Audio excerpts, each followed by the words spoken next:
So today I'd like to share an article that I read in the New York Times from Nicholas Kristof, who is a op-ed columnist that writes frequently about issues that impact people.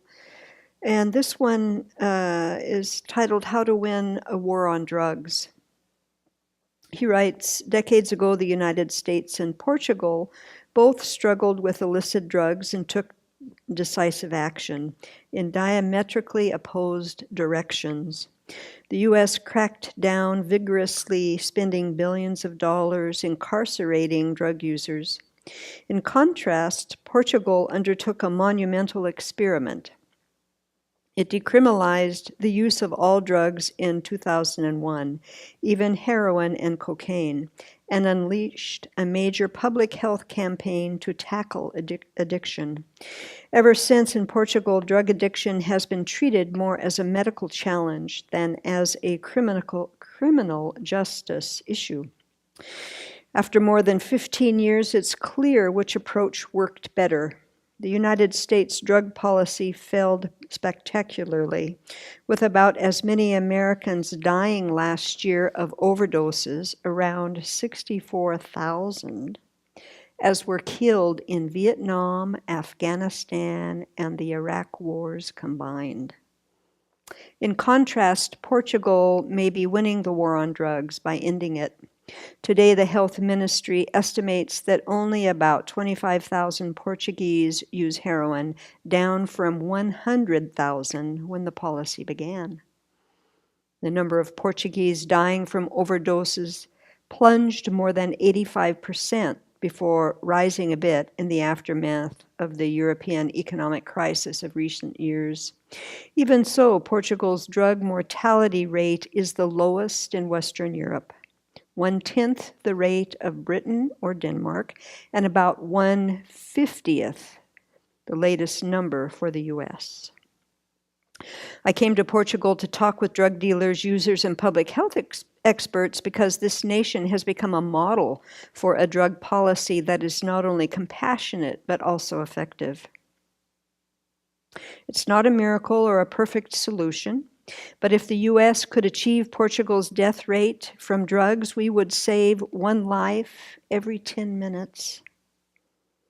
We would save almost as many lives as are now lost to guns and car accidents combined.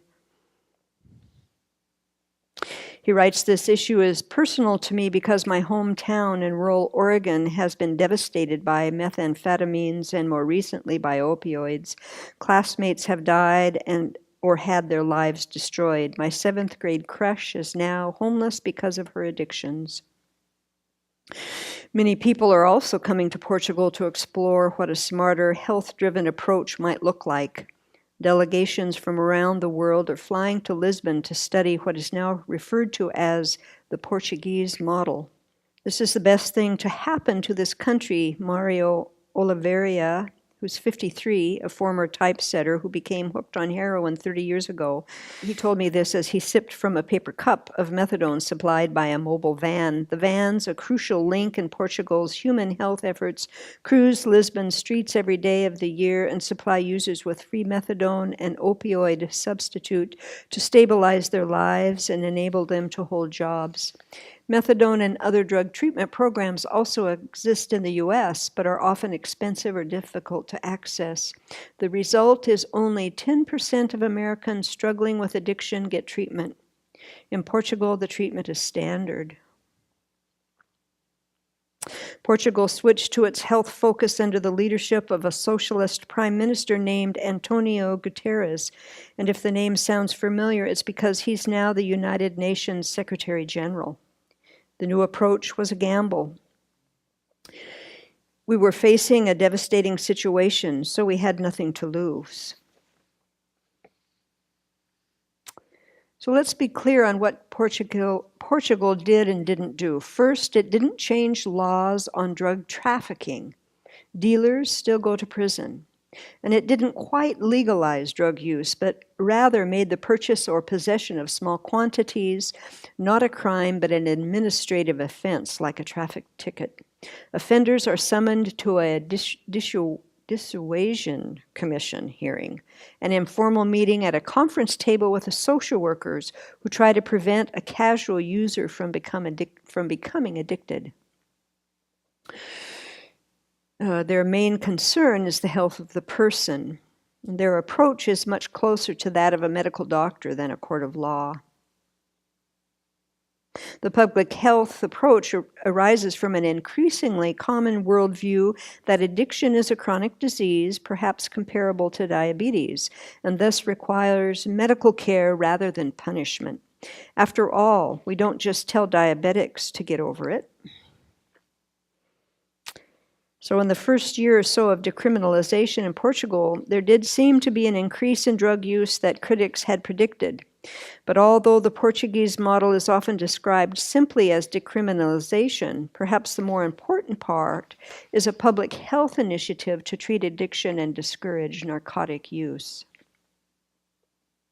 On balance, the evidence is that drug use stabilized or declined since Portugal changed approaches, particularly for heroin. In polls, the proportion of 15 to 20-year-olds who say they have used illicit drugs in the last month dropped by almost half since decriminalization. Decriminalization also made it easier to fight infectious diseases and treat overdoses. In the US, people are sometimes reluctant to call 911 after a friend overdoses for fear of an arrest. That's not a risk in Portugal. In 1999, Portugal had the highest rate of drug-related AIDS in the European Union. Since then, HIV diagnoses attributed to injections have fallen more than 90%, and Portugal is no longer at the high end in Europe. One crucial mistake that Portugal did not make was to follow the United States in adopting prescription opioid painkillers for routine use.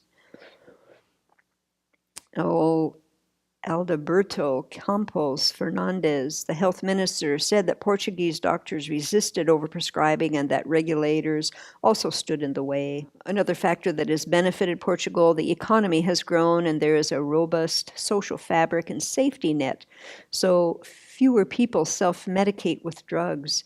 Ann Case and Angus Dayton of Princeton University have chronicled the rise of deaths of despair and argue that opioid use in America in part reflects a long-term decline in well-paying jobs for those with a high school education or less.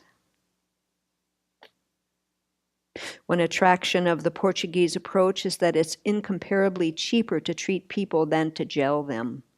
The health ministry spends less than $10 per citizen per year on its successful drug policy.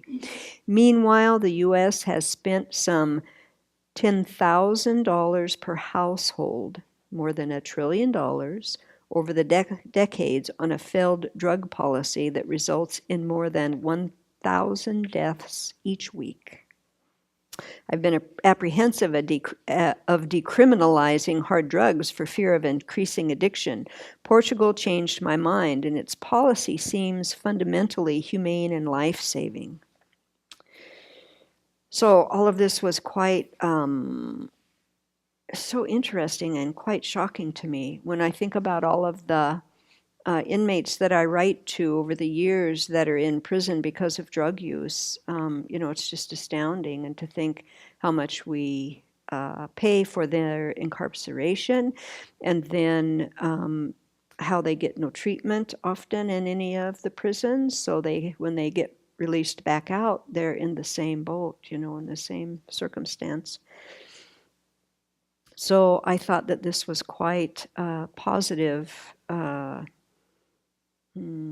article in that to think about changing our position in people that are struggling with drug addiction, to get it out of the criminal and punishment mode that we do in this country that is not helpful, and to put it where it belongs, to put that money into treatment for people so that they can get clear and get out from under addiction, and at such a much less cost than what we're doing now. So I thought it was kind of astounding. So maybe we can use this information to share it with others, and if you have the bandwidth or energy to think about talking to your congresspeople and those that have some power over how we spend our tax dollars in this country to change the way that we think about addiction and how we treat it.